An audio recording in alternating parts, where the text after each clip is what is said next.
Yeah, so both shrines come from end of the 13th or end of the 12th century and beginning of the 13th century.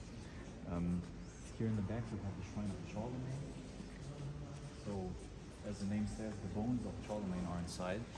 Charlemagne died in the year 814 after an accident. It's said he fell from his horse, broke his leg, and then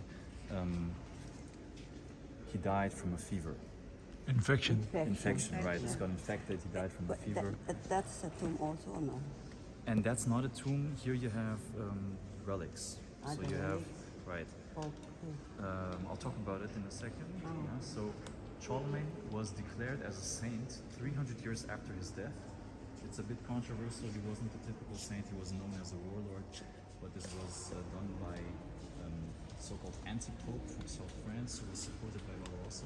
So it was also kind of a political move of Barbarossa, wanted more authority. So since then, Charlemagne is canonized. His bones became relics, and they were given to different churches throughout Europe. So we have about half the bones here in Aachen. The rest of the bones are in different churches in Europe today. And then we have the Shrine of the Virgin Mary, which contains 4 textile relics, the most important relics that Aachen has.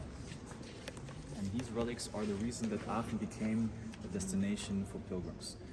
It's hard to imagine today, throughout the Middle Ages, so big masses of pilgrims would come into the city that the whole city would drown in chaos. There was more pilgrims in the city than inhabitants sometimes.